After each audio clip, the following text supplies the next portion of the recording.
Hi students, welcome back to Chemistry Lab. So last video la நம்ம என்ன பார்த்தோம் அப்படினா கார்போனைசேஷன் பத்தி பார்த்தோம் இல்லையா. கார்போனைசேஷன்னா என்ன, அதோட டைப்ஸ்னா என்னன்றத பார்த்தோம். ஸோ இந்த வீடியோல நம்ம என்ன பார்க்க போறோம் அப்படின்னா அந்த மெட்டலர்ஜிக்கல் கோக் இருக்கு இல்லையா, அதோட பேசிக் டெஃபினிஷன் நம்ம லாஸ்ட் வீடியோல பார்த்தோம். ஸோ அதோட கண்டினியூவேஷன் நம்ம இப்போ பார்க்கலாம். அதாவது ஒரு கேரக்டரிஸ்டிக்ஸ் ஆஃப் மெட்டலர்ஜிக்கல் கோக், அதாவது ஒரு நல்ல கோக் எப்படி அதோட பண்புகள் இருக்கணும் அப்படின்றது தான் நம்ம இந்த வீடியோல பார்க்க போறோம். அதாவது ரெக்வஸ்டிக்ஸ் அல்லது கேரக்டரிஸ்டிக்ஸ் ஆஃப் கோக் என்னென்னலாம் பண்புகள் இருக்கணும் அப்படின்றத நம்ம பார்க்கலாம். ஸோ வாங்க வீடியோக்குள்ள போகலாம். So characteristics of good metallurgical coke. So எப்படி இருக்கணும் ஃபர்ஸ்ட் அப்படின்னு பார்த்தீங்கன்னா, ஃபர்ஸ்ட் பியூரிட்டி. பியூரிட்டினா என்ன? சுத்தமா இருக்கிறது.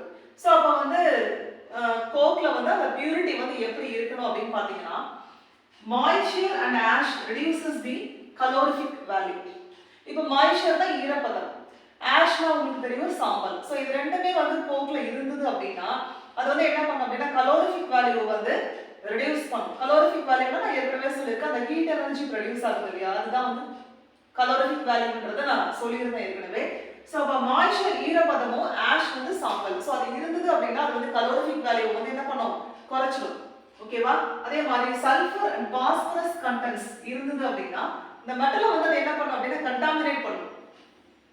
சல்ஃபரோ பாஸ்பரஸ் கண்டென்ட்ஸோ இருந்தது அப்படின்னா இட் கண்டாமினேட் தி மெட்டல். கண்டாமினேட்னா அந்த பியூரிட்டி போயிடும். ஓகேவா?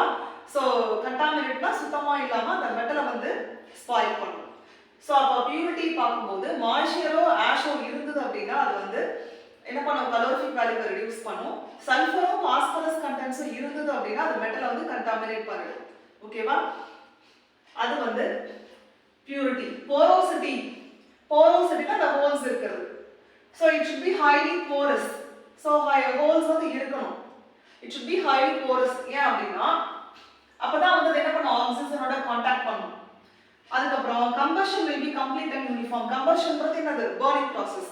ஸோ அப்பதான் அது கம்ப்ளீட்டா பர்ன் ஆகும். அந்த ப்ராசஸ் கம்ப்ளீட்டா இருக்கும், யூனிஃபார்மா இருக்கும். அப்போ போரஸ்னா ஹோல்ஸ் இருக்கணும். அப்பதான் அதுக்குள்ள ஏர் கான்டாக்ட் ஆகும், ஆக்சிஜன். அப்ப கம்பஷன் ப்ராசஸ் ஃபுல்லா நடக்கும், கம்ப்ளீட்டா இருக்கும், யூனிஃபார்மா இருக்கும். அப்ப போரோசிட்டினா என்ன, அது ஹைலி போரஸா இருக்கணும். அதுக்கு அடுத்தது ஸ்ட்ரென்த். ஸோ ஸ்ட்ரென்த் எப்படி இருக்கணும் ஒரு கோக்கு அப்படின்னு பாத்தீங்கன்னா, Coke should have a high mechanical strength. அது strength, mechanical strength அதிகமா இருக்கணும். ஏன் அப்படின்னா to withstand high pressure of overlying material of the furnace. withstand அப்படின்னா தாங்கிக்கிறது. அப்ப high pressure அது தாங்குற அளவுக்கு அதுக்கு mechanical strength அதிகமா இருக்கணும். of overlying material of the furnace. இப்போ furnaceன்றது என்னது, நம்ம அடுப்பு சொல்லலாம் இல்லையா. ஹீட்டிங் ப்ராசஸ்க்கு யூஸ் பண்ணக்கூடிய ஃபர்னேஸ்ல நம்ம மெட்டீரியல் யூஸ் பண்ணும்போது ஹை பிரஷர் அதில் அப்ளை பண்ணும்போது அந்த கோக்குக்கு மெக்கானிக்கல் ஸ்ட்ரென்த் அதிகமாக இருந்ததுன்னா அது அந்த ப்ரெஷரை ஏற்றுக்கும், அதை வித்ஸ்டாண்ட் பண்ண தாங்கிக்கும். ஓகேவா? ஸோ அப்போ ஸ்ட்ரென்த்தை பொறுத்த வரைக்கும் அதுக்கு மெக்கானிக்கல் ஸ்ட்ரென்த் அதிகமாக இருக்கணும். அது ஒரு கேரக்டரிஸ்டிக்ஸ். ஓகேவா? அதுக்கு அடுத்தது கலோரிஃபிக் வேல்யூ. கலோரிஃபிக் வேல்யூ எப்படி இருக்குன்னா இட் should be high. ஓகேவா? It should be very high. கோக்குக்கு கலோரிஃபிக் வேல்யூ அதிகமாக இருக்கணும். அதே மாதிரி கம்பஸ்டபிலிட்டி. கம்பஸ்டபிலிட்டினா பர்னிங் ப்ராசஸ் தான். It should be burn easily. அது எப்படி அது burn ஆகுது, ஈஸியாவா இல்ல எப்படின்னா it should be burn easily. ஈஸியா அது burn ஆகணும், ஈஸியா அது எரியணும். ஓகேவா? அதுதான் கம்பஸ்டபிலிட்டி. இது ஒரு கேரக்டரிஸ்டிக்ஸ். அதுக்கு அடுத்து ரியாக்டிவிட்டி. ரியாக்டிவிட்டி எப்படி இருக்கணும் அப்படின்னு பாத்தீங்கன்னா it should be low. லோவா இருக்கணும். ஏன் அப்படின்னா low reactivity coke should produce high temperature on combustion.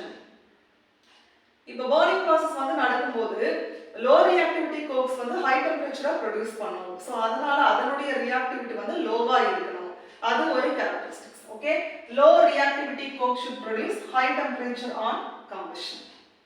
அதுக்கு அடுத்து cost. Cost எப்படி இருக்கணும் அப்படின்னு பாத்தீங்கன்னா it should be cheap and readily available. Readily available னா ஈஸியா கிடைக்கணும். கோக் அதோட காஸ்டும் கம்மியா இருக்கணும், ஈஸியாவும் கிடைக்கணும். ஓகேவா? இது எல்லாம் தான் ஒரு ரெக்வெஸ்டிக்ஸ், ஒரு தேவைகள். ஒரு நல்ல கோக்கோட தேவைகள் என்ன, இல்ல characteristics of a good metallurgical coke அப்படின்னு பாத்தீங்கன்னா இந்த 7 நீங்க எழுதணும். ஒன்னு பியூரிட்டி, செகண்ட் போரோசிட்டி, அப்புறம் ஸ்ட்ரென்த், அதோட கலோரிஃபிக் வேல்யூ எப்படி இருக்கணும், கம்பஸ்டபிலிட்டி எப்படி இருக்கணும், ரியாக்டிவிட்டி எப்படி இருக்கணும், அதோட காஸ்ட் எப்படி இருக்கணும். ஓகேவா? சோ இதுதான் characteristics of a good metallurgical coke கேட்டாங்கன்னா நீங்க அந்த 7 பாயிண்ட்ஸும் வந்து எழுதணும். ஸோ இதோடைய அடுத்த வீடியோவில் வந்து நம்ம வந்து அந்த ஆட்டோ ஹாஃப்மன்ஸ் மெத்தட் அதோடைய ப்ராசஸ் வந்து நம்ம பார்க்க போகிறோம். ஸோ அது வந்து ரொம்ப இம்பார்ட்டன்ட் கொஸ்டின். ஸோ இதுவுமே இம்பார்ட்டன்ட் கொஸ்டின் தான், நீங்கள் பார்த்துக்கோங்க. ஸோ நெக்ஸ்ட் வீடியோவில் நம்ம இதோடைய கண்டினியூஷன் டாபிக் பற்றி பார்க்கலாம். ஸோ இந்த வீடியோ உங்களுக்கு பிடிச்சிருந்ததுன்னா லைக் பண்ணுங்க, கமெண்ட் பண்ணுங்க, ஷேர் பண்ணுங்க. ப்ளீஸ் கெமிஸ்ட்ரி லேண்ட் சேனலுக்கு மறக்காம எல்லாரும் சப்ஸ்கிரைப் பண்ணுங்க, சப்போர்ட் பண்ணுங்க. தேங்க்யூ.